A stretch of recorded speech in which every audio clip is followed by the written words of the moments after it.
அனைவருக்கும் வணக்கம். தை மாதத்தினுடைய சிறப்பு பலன்கள் வழங்கிட்டு இருக்கிறோம். இப்ப பார்க்க போறது தனுர் மண்டலத்தினுடைய ராசி பலன்கள் நம்ம பார்க்கிறோம். தனுசு, மகரம், கும்பம், மீனம் இந்த 4 ராசிகளுக்கும் இந்த தை மாத பலன்கள் எப்படி இருக்கும் அப்படிங்கிறத பத்தி பேசுவதற்காக நமது அஸ்ட்ரோ எஸ் கலைவணி மேடம் அவர்கள் வருகை புரிஞ்சிருக்கிறாங்க. மேடம், நீங்க சிறப்பு பலன்கள் சொல்லுங்க. குழுவில் பயணிக்கும் அனைத்து உறவுகளுக்கும் முதற்கண்ணின் அன்பு கலந்த வணக்கத்தை தெரிவித்துக் கொள்கின்றேன். இப்போ தனுசு ஏழரசனி எல்லாம் முடிஞ்சு இப்பதான் கொஞ்சம் வெளியில வந்துகிட்டு இருக்கோம் அப்படின்னு சொல்லியிருப்பாங்க. ஆனா 4ஆம் இடத்துல இருக்கக்கூடிய சனி வீடு கட்டி கொஞ்சம் அது பூர்த்தி அடையாத சூழல்ல இருக்கிறவங்களா இருக்கட்டும், அப்படி இல்லைன்னா தாயாருக்கான ட்ரீட்மெண்ட்ல இருக்கிறவங்களா இருக்கட்டும், உயர் கல்வியில போறவங்களா இருக்கட்டும், இவங்களுக்கு எல்லாமே ஒரு சிறப்பான காலம் இந்த காலம் அப்படின்றத நம்ம எடுத்துக்கலாம். அதே மாதிரி சூரியன், செவ்வாய், சுக்கிரன், புதன் இவங்க எல்லாமே 2ஆம் பாவகத்திலே உட்கார்ந்துகிட்டு இருக்காங்க இல்லைங்களா? 2ல உட்கார்ந்துகிட்டு இருக்காங்க. சோ பேசக்கூடிய விஷயங்களை கொஞ்சம் கவனமா, உச்ச செவ்வாய் 2ல சனி வீட்டுல அப்படின்னக்குள்ள பேசி ஒரு சில விஷயத்துல மாட்டிப்பாங்க. அப்போ பேச்சுல மட்டும் கவனமா இருக்கிறது ரொம்ப முக்கியம். அதே மாதிரி உணவு, சாப்பாடு, இந்த சாப்பாட்டு சார்ந்த விஷயத்துல என்ன சாப்பிடணும், என்ன சாப்பிடக்கூடாது அப்படின்றத பார்த்து கொஞ்சம் எடுத்துக்கோங்க. அடுத்தது கண்ணு, 2ஆம் இடம், நேத்திரத்தை சொல்லக்கூடிய விஷயம் அப்படின்னக்குள்ள கண் சார்ந்த விஷயங்களை கொஞ்சம் பார்த்துக்கோங்க. இது வரைக்கும் ஒரே ஒரு தொழில் செஞ்சுக்கிட்டு இருந்தவங்க எக்ஸ்ட்ரா வருமானத்திற்காக இன்னொரு புதிய தொழிலை கையாளக்கூடிய தன்மை இப்ப இவங்களுக்கு இருக்கும் அப்படின்றதுல நம்ம எடுத்துக்கலாம். அதே மாதிரி இது வரைக்கும் தொழில இருந்து வந்த லாபங்களை விட இந்த காலகட்டம், அதாவது இந்த தை மாசம் அப்படின்றது இன்னும் கொஞ்சம் இவங்களுக்கு அதிகமான லாபத்தை கொடுக்கக்கூடிய தன்மைகளை இவங்களுக்கு கொடுக்கும் அப்படின்றத நம்ம பாத்துக்கலாம். அதே மாதிரி லாயர்ஸுங்களுக்குலாம், தனுசு ராசியில இருக்கக்கூடிய வக்கீலுங்க, இந்த லாயர்கள் எல்லாருக்குமே, வழக்கறிஞர்களுக்கெல்லாம் வெகு சிறப்பான ஒரு காலம். ரொம்ப அழகா ஆர்கியூமெண்ட் பண்ணுவாங்க. ஆர்கியூமெண்ட்ல புது புது விஷயத்தை எடுத்து கொடுப்பாங்க. புது சட்ட புத்தகம் இப்ப பண்ணிருக்காங்க இல்லைங்களா? இந்த புதிய சட்டத்தை படிச்சு அதன் மூலியமா சில சீர்திருத்தங்களை இவங்களுடைய லைஃப்ல எடுத்துட்டு வந்துருவாங்க. நல்ல கிளைண்ட்ஸ் வருவாங்க. கிளைண்ட்டுக்கு இவங்க எதுவுமே இந்த தண்டனைக்கு போகாம நல்ல விஷயத்தை இவங்க பண்ணி கொடுக்கறதுக்கான வாய்ப்புகள் இருக்கு அப்படின்றதுல நம்ம எடுத்துக்கலாம். 4ஆம் இடத்துல இருக்கக்கூடிய சனி என்ன பண்ணும் அப்படின்னு பாத்தீங்கன்னா, தாயாருக்கு பாதம், மூட்டு இதை சார்ந்த வலிகளை கொடுக்கறதுக்கான வாய்ப்புகள் இருக்கு. அதே மாதிரி லைட்டா அடிக்கடி செஸ்ட் வலிக்கிற மாதிரி இருக்கு, மார்பு வலி இருக்கிற மாதிரி இருக்கு அப்படிங்கிற கூடிய உணர்வை கொடுத்து ஒரு சின்ன பிரச்சனையில இருந்து வெளியில வந்துடும். பயத்தை மட்டும் தான் கொடுக்கும், மற்றபடி வேற எதுவும் பிரச்சனை வருவதற்கான வாய்ப்புகள் இல்ல. திருமணம், லக்னாதிபதி 7ல, திருமணம் மிக சிறப்பாக அமைவதற்கான வாய்ப்புகள் இருக்கு. கிட்டத்தட்ட தனுசு ராசியை சேர்ந்தவர்களுக்கு இந்த வருடம், அதாவது குறிப்பா அந்த தை மாதம், அதற்கு பிள்ளையார் சொல்லி போட்டுருவவங்களுக்கு 7ஆம் இடத்துல இருந்து ராசியே பார்க்கக்கூடிய தன்மை. நிறைய பேருக்கு திருமணம் கைகூடி வந்திருக்கு. மார்கழியிலேயே பார்த்து இந்த தையில நிறைய முகூர்த்தம் எழுதி கொடுத்துட்டு உட்கார்ந்துகிட்டு இருக்கோம். அப்ப திருமணம் நடப்பதற்கான வாய்ப்புகள் மிக சிறப்பாக இருக்கின்றது. தனுசு ராசிக்கு 5ஆம் அதிபதி 2ஆம் இடத்துல உட்கார்ந்துகிட்டு இருக்கிறதுனால குழந்தை வரம் மிக மிக மிக சிறப்பா இருக்கும். அதே மாதிரி இப்ப நம்ம எல்லாமே பார்த்துக்கிட்டு வந்தது எல்லாமே IVF, IUI இந்த காலகட்டத்துல பண்ணாதீங்கன்னு ஒரு சில ராசிக்கு சொன்னேன். ஆனா தனுசுக்கு அதாவது நார்மலா இயல்பிலேயே கருத்தரிக்க முடியாதவர்கள் இந்த மாதிரி உயர் சிகிச்சை எடுக்கும் அற்புதமான காலகட்டம் இந்த காலகட்டம் அப்படின்றதுல மாற்று கருத்து கிடையாது.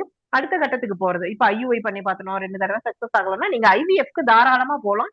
சக்சஸ் பெர்சன்டேஜ் நிறையவே இருக்கிறதுக்கான வாய்ப்புகள் இருக்கு அப்படின்றத நம்ம இதுல இருந்து எடுத்துக்கலாம். அதே மாதிரி உயர் கல்வியில சின்ன தடைகள் போறதுக்கான வாய்ப்புகள் இருக்கு. உயர்கல்வி போறாங்க அப்படின்னா அவங்களுக்கான விஷயத்துல ஒரு சின்ன தடை அதுக்கப்புறம் சரியாகிறதுக்கான வாய்ப்புகள் இருக்கு. அரியர்ஸ், ஆல்ரெடி இருந்த அரியர்ஸ் கிளியர் பண்றதுக்கான வாய்ப்புகள் இருக்கு மாணவர்கள். நீட்டு, அதுக்கப்புறம் இன்னொன்னு குரூப் தேர்வுலாம் எழுதுறாங்க இல்லைங்களா, அதை சார்ந்த விஷயங்கள்லாம் இவங்களுக்கு கொஞ்சம் சிறப்பை கொடுக்கும் அப்படின்றதுல மாற்று கருத்து கிடையாது. வாக்குல மட்டும் கொஞ்சம் கவனமா இருக்கணும். சாப்பாட்டு விஷயத்துல சற்று கவனமா இருக்கணும். இவங்களுக்கான நாட்கள் என்ன, கிழமைகள் அப்படின்னு பாத்தீங்கன்னா, வியாழன் மற்றும் ஞாயிறு மிக சிறப்பாக இருக்கும். மூலம், பூராடம், உத்ராடம், திருவோண நட்சத்திரங்கள் இவங்களுக்கு சிறப்பா கொடுக்கும். மஞ்சள் மற்றும் குங்கும கலர், மெரூன் கலர் இவங்களுக்கு சிறப்பான நிறங்களாக இருக்கின்றன. 3 மற்றும் 9 அதிர்ஷ்ட எண். இவங்களுக்கு இந்த கல்லீரல் சார்ந்த, லிவர் சார்ந்த பிரச்சனைகள் வருவதற்கான வாய்ப்புகள் இருக்கு. சோ நிச்சயமா எண்ணெய் தேய்ச்சி குளிக்க ஆரம்பிச்சிடணும்.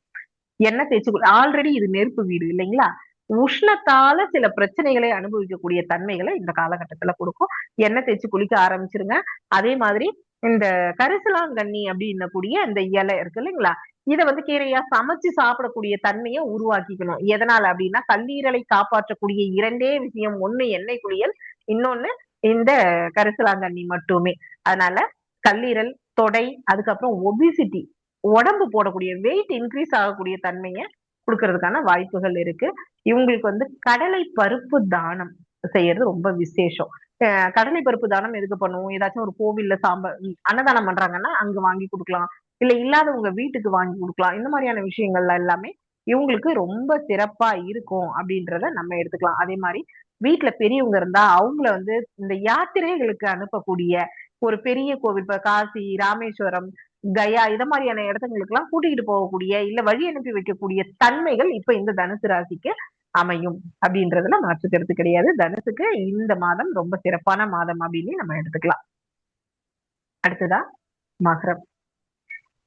மகரம் சதுப்பு நிலத்துக்குரியது. இவங்க வந்து தண்ணி தானே அப்படின்னும் நடந்துட முடியாது, மண்ணு தானே அப்படின்னும் நின்ற முடியாது. அந்த மாதிரி இந்த தண்ணியும் மண்ணும் கலந்த மாதிரியான ஒரு பூமியுடைய தன்மை இருக்கக்கூடிய ஒரு ராசி இந்த மகர ராசி. பெரும்பாலும் நடக்கக்கூடிய பிரச்சனைக்கு அங்கேயே ரியாக்ட் ஆகாம வெளியில வந்து அப்படி சொல்லிட்டாங்களே அப்படின்னு ஓரளவுக்கு சமத்தா போகக்கூடிய ராசி தான் இந்த மகரம், மாற்று கருத்து கிடையாது. இப்ப ராசியின் மீதே செவ்வாய், உச்ச செவ்வாய், கொஞ்சம் டென்ஷனு, படபடப்பு, நம்ம தான் இதை பண்ணணுமா அப்படின்னக்கூடிய ஏக்கங்கள், இவைகள் எல்லாமே இப்போ இருக்கிறதுக்கான வாய்ப்புகள் இருக்கு அப்படின்றதுல பிரச்சனை இல்லை. கண்டிப்பா வீடு, வாகனம் இது எல்லாமே, கார் வாங்கணும்னா இப்ப வாங்கிடுவாங்க மகர ராசியில இருக்கிறவங்க. அதே மாதிரி வீடு கட்டக்கூடிய சூழல், தாயாருக்கு ஏதாச்சும் செய்யணும், தாயாருக்கு ட்ரீட்மெண்ட், தாயாருடைய சொத்து பத்து இதெல்லாம் வரக்கூடிய தன்மைகள், இது எல்லாமே இவங்களுக்கு ரொம்ப சிறப்பா இருக்கும். இந்த இடம் விட வாங்குறது இது மாதிரியான விஷயங்களுமே இவங்களுக்கு ரொம்ப நல்லா இருக்கு. பட் இந்த ரிஜிஸ்ட்ரேஷன்ல மட்டும் சின்ன தடங்கள் வந்துட்டு சரியாகிறதுக்கான வாய்ப்புகள் இருக்கு, 3ஆம் பாவகத்துல சனி இருக்கிறதுனால. இதை மட்டும் கொஞ்சம் பாத்துங்க. அதே மாதிரி 3ஆம் பாவக அதிபதியுமே 6ல போய் உட்காந்துக்கிட்டு இருக்கிறதுனால ரிஜிஸ்ட்ரேஷனு, கம்யூனிகேஷனு இதுல மட்டும் சின்ன தடைகள் இருக்குமே தவிர மற்றபடி உங்களுக்கு நியாயமா கிடைக்க வேண்டிய அத்தனையுமே இப்ப உங்களுக்கு கிடைக்க ஆரம்பிக்கும். குழந்தைகளுடைய கல்வி வெகு அற்புதமாக இருக்க ஆரம்பிக்கும். அதே மாதிரி குழந்தை அப்படின்ற ஒரு விஷயம் ஆல்ரெடி சொல்லியிருக்கேன் இல்லைங்களா, குழந்தை சார்ந்த விஷயங்கள் மிக சிறப்பாக இருக்கக்கூடிய தன்மைகள்ல இருக்கும். அதே மாதிரி இதுலயே வந்து பாத்தீங்கன்னா பூசம், பிப்ரவரி தை மாசத்திலே வருது இல்லையா, இந்த பூச நட்சத்திரத்துல சந்திரன் பயணிக்கக்கூடிய காலகட்டம் இவங்களுக்கு அந்த காலகட்டத்துக்கு அப்புறமேட்டு வரக்கூடிய தன்மை இவங்களுக்கு ஒரு பெரிய சிறப்பை கொடுக்கும். எதனால அப்படின்னா 7ஆம் அதிபதி 7லேயே ஆட்சி பெற்று ஒரு அற்புதமான ஒரு தன்மையை வழங்கக்கூடிய இந்த சூழல் வந்து இவங்களுக்கு திருமணம் நடக்காம இருந்தா இந்த காலகட்டம் திருமணத்திற்கான வழிவகுக்கும் அப்படின்றத நம்ம எடுத்துக்கணும். அதே மாதிரி தாய் வழியில இதுவரைக்கும் இருந்து வந்த ஒரு ரகசியம் வெளிப்படுவதற்கான வாய்ப்புகள் இருக்கு. இப்ப தாய் மாமா ஏதோ ஒண்ணு கொடுத்து வச்சிருந்தோம், அதை ஒரு குடுக்கல, இல்ல எடுத்துக்கிட்டாங்க, இல்ல தாத்தா வழியில இது இருந்தது, இத மாதிரி ஏதோ இதுவரைக்கும் உங்களுக்கு தெரியாத ஒரு விஷயம் இப்ப நீங்க தெரிஞ்சுக்கிறதுக்கான வாய்ப்புகள் இருக்கும் தாய் வழியில. மற்றபடி எல்லாமே ரொம்பவே சிறப்பா இருக்கு. இந்த மகரத்துக்கு இந்த காலகட்டம் வெகு சிறப்பான காலகட்டம் அப்படின்றதுல மாற்று கருத்து கிடையாது.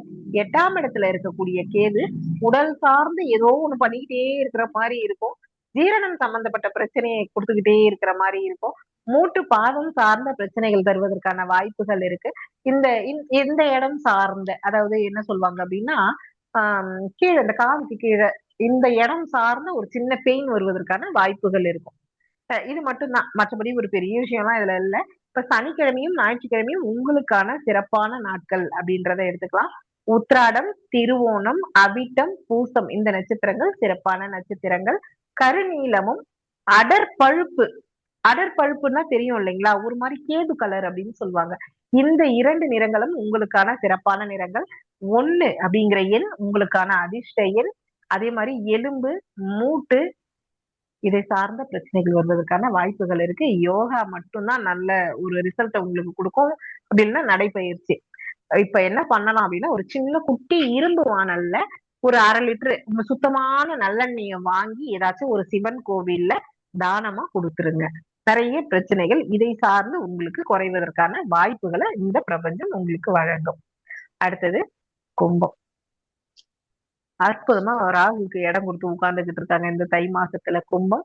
தனக்குள்ள இருக்கக்கூடிய எந்த விதமான ஒரு சாநித்தியமும் வெளிப்படாது இவங்களோடது. எவ்வளவு திறமைகள் இருந்தோம், எவ்வளோ நல்ல மனசு இருந்தோம், எவ்வளவு இளகிய மனசு இருந்தோம், இதை யாருமே புரிஞ்சுக்கவே மாட்டேங்கிறாங்களே அப்படின்ற ஏக்கம் உங்களுக்கு எப்பயுமே இருந்துகிட்டு இருக்கும். டேய் எனக்கு இது தெரியும்டா, நானும் ரவுடிதான்டான்னு சொல்ல நினைச்சாலும் யாரும் ஏத்துக்க மாட்டாங்க. ஏன்னா குடத்துக்குள்ள இட்ட விளக்கு தான் இந்த கும்பத்தோடைய தன்மை. யாருமே புரிஞ்சுக்கவே மாட்டேங்கிறாங்களே அப்படின்ற ஒரு சின்ன தாழ்வு மனப்பான்மை இவங்களுக்குள்ள பயணிச்சுக்கிட்டே இருக்கிறதுக்கான வாய்ப்புகள் இருக்கு. இப்ப 2ஆம் இடத்து சனி, இந்த 2ஆம் இடத்து சனி கிட்டத்தட்ட 7.5 சனி போய்கிட்டு இருக்கு அப்படின்றத நம்ம எடுத்துக்கலாம். உணவு உணவு சார்ந்த விஷயங்கள்ல கொஞ்சம் கவனமா இருக்கணும் அப்படின்றதுல கொஞ்சம் பாத்துக்கோங்க. யாருக்கிட்டையும் பேசக்குள்ள கொஞ்சம் கவனமா பேசுங்க. நீங்க வந்து எப்படி உடம்பு எப்படி இருக்கு அப்படின்னு தான் கேட்பீங்க. ஆனா அவங்க எடுத்துக்கிறது என்ன உடம்பு எப்படி இருக்கு அப்படின்னு என்னைய கேட்டுட்டு அப்படின்னு சொல்லிடுவாங்க. சோ பேசக்கூடிய விஷயத்துல கொஞ்சம் கவனமா பேசுங்க அப்படின்றதுல நம்ம எடுத்துக்கணும். இன்னொரு விஷயம், 2ஆம் அதிபதி 5ஆம் இடத்துல இருக்கக்குள்ள கொஞ்சம் வயது முதிர்ந்த அப்பாவுடைய குழந்தைங்க எல்லாம் சம்பாதிக்கிறதுக்கு ஆரம்பிப்பாங்க. அவங்களுக்கு குழந்தைங்களுக்கு நல்ல வேலை கிடைக்கும். குழந்தைங்க ரொம்ப சிறப்பா இருப்பாங்க. குழந்தைங்களுக்கு கல்யாணம் ஆகக்கூடிய தன்மை இவை எல்லாமே இப்ப இந்த கும்பராசிக்கு நிகழக்கூடிய தன்மையில போய்கிட்டு இருக்கு. அதே மாதிரி 7ஆம் பாவகத்துல இருக்கக்கூடிய கேது நண்பர்களிடையே சில சின்ன பிரச்சனைகளை கொடுத்து அதுக்கப்புறமேல்ட்டு அது தீர்வுக்கு வரும். அதே மாதிரி இதுக்கு முன்னாடி கூட்டா இருந்து ஒரு தொழில் செஞ்சது இத மாதிரியான விஷயங்கள்ல சின்ன ஒரு பிரச்சனை வந்து அதுக்கப்புறம் அந்த கீரல் சரியாகிறதுக்கான வாய்ப்புகள் இருக்கு அப்படின்றத நம்ம எடுத்துக்கலாம். இப்போ நிறைய கிரகங்கள் 12ல இருக்கே அப்படின்றத நம்ம யோசிக்க தேவையில்லை. எல்லாமே 30 நாள் 40 நாள் இத மாதிரியான விஷயங்கள்ல மாறிடுவாங்க. அதுல மாற்று கிடையாது. எல்லாமே மாத கிரகங்கள் தான் இந்த இடத்துல இருக்கிறது. சோ அதுவுமே உங்களுக்கு ஒரு சாதகமான சூழலைய கொடுத்துரும் அப்படின்றத நீங்க எடுத்துக்கலாம். திருமணமா இருக்கட்டும், குழந்தை பேரா இருக்கட்டும், கல்வியா இருக்கட்டும், இது எல்லாமே வருமானமா இருக்கட்டும், இது எல்லாத்துக்குமே ஒரு அற்புதமான காலகட்டம் இந்த காலகட்டம் அப்படின்றத நீங்க எடுத்துக்கலாம். ஒரே ஒரு விஷயம் தான், நம்ம கொடுக்கக்கூடிய விஷயத்த நமக்கு யாரும் திருப்பி கொடுக்க மாட்டாங்க அப்படிங்கிற மனநிலையை மட்டும் வளர்த்துக்கிட்டீங்கன்னா உங்களோட வாழ்க்கை மிக சிறப்பாக இருக்கும். இப்ப இந்த ராசிக்கான சாதகமான விஷயங்கள் என்ன அப்படின்றத நம்ம பார்க்கலாம். சனிக்கிழமையும் வியாழக்கிழமையும் சாதகமான கிழமைகள். அவிட்டம், சதயம், பூரட்டாதி, திருவோணம் இந்த நட்சத்திரங்கள் சாதகமான நட்சத்திரங்கள். நீலமும் கிரே கலர் அது சாம்பல் நிறமும் உங்களுக்கான அதிர்ஷ்ட நிறம். 8 மற்றும் 3 ஆக்சுவலா 8 நான் சஜஸ்ட் பண்றது கிடையாது. 8ஆம் தேதியிலேயே பிறந்திருந்தாலும் 8 அவங்களுக்கு ஒரு பெரிய சிறப்பை கொடுக்கறது கிடையாது. சோ நீங்க அந்த 3 மட்டும் நீங்க இது பண்ணிக்கலாம். கால் நரம்பு இந்த ஸ்காஃப் மசில் கெண்ட சதையில இருக்கக்கூடிய நரம்பு இழுக்கக்கூடிய தன்மைகளையும் அதே மாதிரி உடம்புல இருக்கக்கூடிய நீர் சத்து குறைவதற்கான தன்மையும் உங்களுக்கு இந்த காலகட்டத்துல இருக்கும். நிறைய தண்ணி எடுத்துக்கோங்க. அதே மாதிரி பௌர்ணமி அன்னைக்கு இந்த கோவில் குளங்கள்ல கை கால் அலம்புறதுக்கு மட்டும் அலோவ் பண்ணாலும் பண்ணிக்கோங்க. அப்படி இல்லைன்னா குளிக்கிறதுக்கு அலோவ் பண்ணா பௌர்ணமிக்கு மறுநாள் போயிட்டு குளிச்சுட்டு சாமிய கும்பிட்டுட்டு வந்துருங்க. எல்லை காவல் தெய்வங்கள் ஐயனாரு இந்த மாதிரியான விஷயங்கள் ஐயனாருடைய வழிபாடு இப்போ ஒரு பெரிய சிறப்பை உங்களுக்கு கொடுக்க ஆரம்பிக்கும். தை மாதம் இந்த கும்பத்துக்கும் மிக சிறப்பான மாதமே அப்படின்றதுல மாற்று கருத்து கிடையாது. இறுதியாக மீன ராசி. அஷ்டம சனியை வச்சுக்கிட்டு என்னத்தை இறுதிதான் இருக்கு அப்படின்லாம் நமக்கு தோண ஆரம்பிக்கும். அஷ்டம சனி பாதம் சார்ந்த மூட்டுக்கு கீழே இருக்கக்கூடிய பிரச்சனைகளை நிச்சயமாக வழங்கி கொண்டு இருக்கின்றது. அனுபவத்திலும் பார்க்கறதுலயும் இதுல மாற்று கருத்து கிடையாது. ஆனா லக்னாதிபதி நாள்ல ஏதாச்சும் ஒரு சுகம் நல்ல சுகம் ஒரு நல்ல விஷயங்கள் நமக்கு நடந்துகிட்டே இருக்கக்கூடிய சூழலை இந்த காலகட்டம் நமக்கு வழங்கிக்கிட்டுதான் இருக்கு அப்படின்றதையும் நம்மளால மறுத்துற முடியாது. அதே மாதிரி அபிலாசைகளை தீர்க்கக்கூடிய எண்ணங்கள் ஈடேறக்கூடிய சொத்து சேர்க்கக்கூடிய உபஜயஸ்தானமான 11ஆம் பாவகத்தில் 11வது இடத்துல 4 கிரகங்களுடைய கூட்டு அப்படின்னக்குள்ள 2க்குரிய செவ்வாய் இந்த இடத்துல ரொம்ப சிறப்பா உட்கார்ந்துகிட்டு இருக்காங்க. அதே மாதிரி 9க்குரிய செவ்வாய் 2க்கும் 9க்குரிய செவ்வாய் போய் உச்சமாகி 11ல உட்கார்ந்துகிட்டு இருக்கக்குள்ள ஏதோ ஒரு வகையில நல்ல வருமானத்தையும் இல்ல வருமானம் வரக்கூடிய வழியையும் இந்த காலகட்டத்துல இவங்க உருவாக்கிக்குவாங்க அப்படின்றத நம்ம எடுத்துக்கலாம். 12ஆம் இடத்து ராகு ஒரு சில விஷயங்களை மறைச்சே வச்சிருப்பாங்க. கண்டிப்பா மறைப்பாங்க. ஷேர் மார்க்கெட்டுக்குள்ள போகாதீங்க தற்சமயத்துக்கு. ஆனா போகக்கூடிய ஆசையை உங்களுக்கு கண்டிப்பா இந்த ராகு தூண்டுவாரு 12ஆம் இடத்துல உட்கார்ந்துகிட்டு. அதே மாதிரி கோல்டுல இன்வெஸ்ட் பண்ணுவீங்க இந்த காலகட்டத்துல. ஜென்ம சனி இது மட்டும்தான் நமக்கு பிரச்சனை. மத்தபடி மீதி எல்லாமே ரொம்பவே சிறப்பா இருக்கக்கூடிய காலகட்டம் அப்படின்றத நம்ம எடுத்துக்கலாம். அதே மாதிரி இங்க 6ஆம் இடத்துல இருக்கக்கூடிய கேது மறை ஞானத்தை உணர்த்தக்கூடியது. இப்ப இதுவரைக்கும் நான் வந்து ஒரு யோக சாதகத்துல இருந்தேன். இப்ப என்னால அத கன்டின்யூ பண்ண முடியல. ஒரு தியானம் பண்ண முடியல அப்படின்னு இந்த ஜென்ம சனி உங்களுக்கு நெறைய விஷயத்த குடுத்துருக்கும். இப்போ இந்த தை மாசம் பொறந்ததுக்கு அப்புறம் இந்த விட்டு போன விஷயங்களை எல்லாத்தையுமே மறுபடியும் செய்யறதுக்கான சூழல உங்களுக்கு குடுக்க ஆரம்பிக்கும். கல்வி மிக சிறப்பாக இருக்கும். டைம் மட்டும் தான் கீப் அப் பண்ண மாட்டீங்க. படிக்கக்கூடிய விஷயம் ஈஸியா மனசுல பதியக்கூடிய தன்மையும் உங்களுக்கு இந்த காலகட்டத்துல வழங்கிடும் அப்படின்றத நம்ம எடுத்துக்கலாம். 2வது திருமணத்திற்காக காத்திருக்கும். அதாவது டிவோர்ஸோ இல்ல மனைவியோ, கணவரோ இறந்த சூழல்லயோ 2வது திருமணத்திற்காக காத்திருக்கிறவங்களுக்கு கண்டிப்பா ஒரு நல்ல இடத்துல ஒரு திருமணம் முடிவதற்கான வாய்ப்புகள் நிச்சயமா இருக்கு. திருமணத்திற்காக வெயிட் பண்றவங்களுக்குமே திருமணம் முடியக்கூடிய வாய்ப்புகள் நல்லா இருக்கு.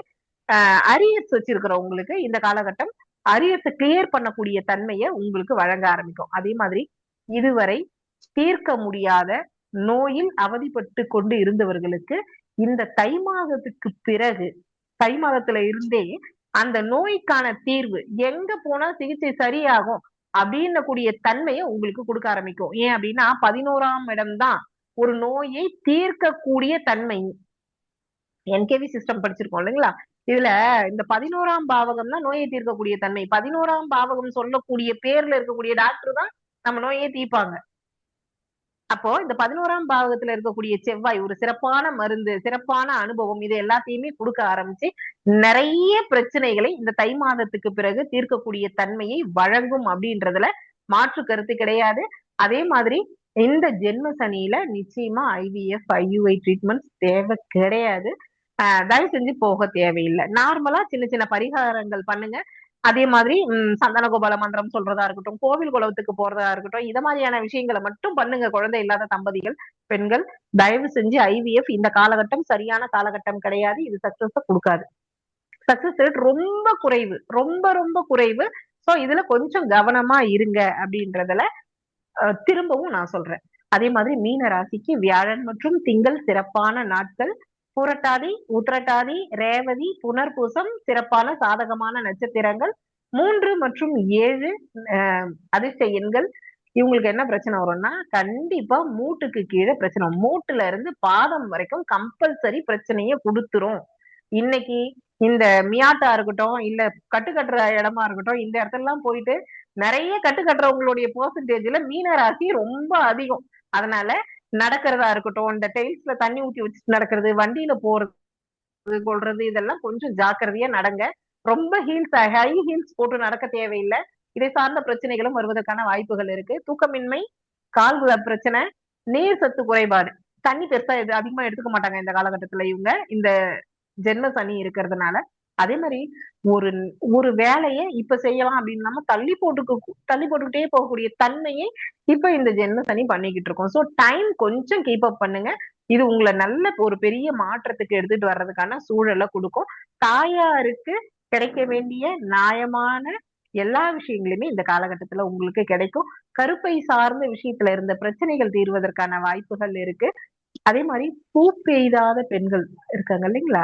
நிறைய குழந்தைங்க ஏஜ் ஆயிட்டும் ஏஜ் அட்டன் பண்ண முடியாத சூழல்ல இருக்கிற குழந்தைங்களுக்கு இந்த 2026 குறிப்பா தை மாதம் வந்து ரொம்ப சிறப்பான காலகட்டம். குழந்தைங்க ஏஜ் அட்டன் பண்றதுக்கு இந்த மீன ராசியில தெரிஞ்ச வரைக்கும் எல்லாத்தையுமே சொல்லிட்டேன். எல்லா ராசிக்குமே நன்றி. இந்த அற்புதமான ஒரு தன்மையை எனக்கு வழங்கிய எம்டி கனகாம்பாள் மேடம் அவர்களுக்கு மனமார்ந்த நன்றியை கூறுகிறேன். நன்றி, வணக்கம்.